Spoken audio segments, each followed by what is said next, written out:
Ladies and gentlemen, as you all know by now, Kamala got her ass handed to her by Donald Trump. And as you can imagine, the blame game has already started. And in a second, I'm gonna tell you why all that's bullshit. First of all, my apologies to my Hispanic brothers out there. I have never seen y'all catch so many strays from the Democratic establishment. There's misogyny.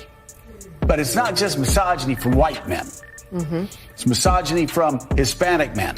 Latinos in Texas, a district that's 97% Latino, went 75 percentage points for Donald Trump. Why? Misogyny. It's on the border. And they were begging people to care about it for years. We need to take some lessons. That's what that was. The lessons are not Knock, misogyny, knock. sexism. Who's there? Oh my gosh, it's whooping. And now, Kamala's loss, apparently according to the liberal media, is completely on y'all. I don't know what's up with that, man. Que lo que. But don't worry, us brothers are getting our fair share of the blame too. Because according to Joe Scarborough, Morning Joe, Joanne Reed, and just about every other liberal pundit, black men are just too misogynistic, and we can't stand the thought of a black woman leading us. I guess I need to call my mom and talk to her about this imaginary beef that we have, because apparently I don't like to be led by black women, despite the fact that a black woman is probably the most important person in my life. Even white men! Actually, white men didn't get that much to blame, surprisingly enough. I guess I didn't really have high expectations of y'all.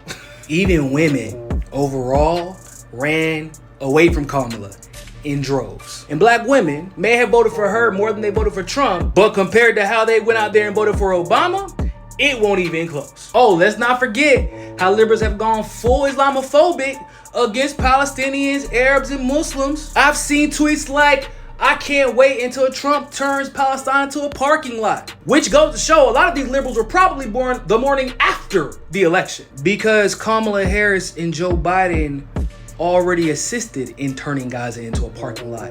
It's already happened, my guy. That's why they didn't vote for y'all. But was it really sexism, misogyny, racism, all these isms that liberals are blaming Kamala's loss on that caused her the election? Because I'm actually willing to entertain the possibility that racism and sexism can play a part in the outcome of an election. I believe that can happen. See, but if that's the case, I need y'all to explain to me how sexism and misogyny and racism led to the Republicans taking the Senate back. Like I said, if we're all really to blame, if it's sexism and misogyny and racism and internalized racism, why did the Democrats lose a seat in the House only for the Republicans to gain another one and maintain the majority in the House? They didn't flip anybody. If it's misogyny and sexism and racism, why did every single Republican governor incumbent win their re-election handedly? You see that dark red?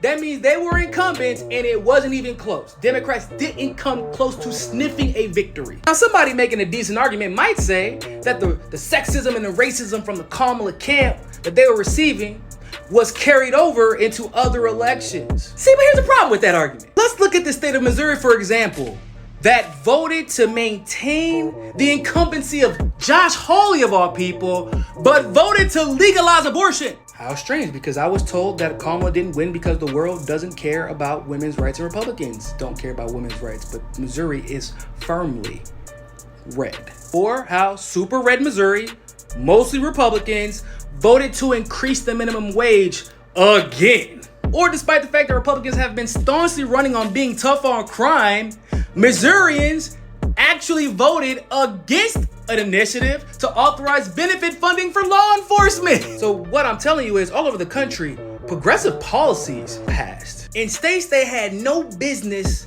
being passed in. But Republicans, instead of Democrats, are running the show now. They like progressive policies. They just don't like you motherfuckers. They just don't like Kamala. They just don't like the Democrats. They have decided as a nation that even though the Democrats managed to convince a lot of people that Trump is the worst thing that could ever happen to the country, that 4 years later, it was like, actually, never mind. He might have been the worst thing that happened to the country, but it's actually y'all who are the worst thing that has happened to this country. As fearful as independent-leaning people who have not genuinely committed to one party or the other might be of Republicans or Trump, they are more terrified of Democrats. Not leftist policies, Democrats. They weren't voting for Trump.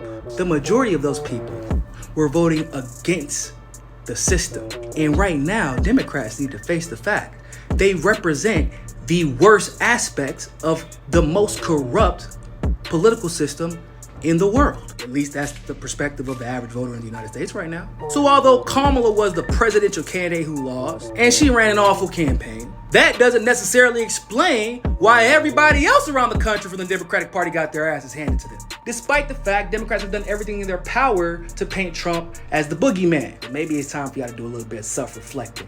Because you can't blame sexism and racism when your entire party is losing. And when y'all figure that shit out, maybe y'all can start winning elections again.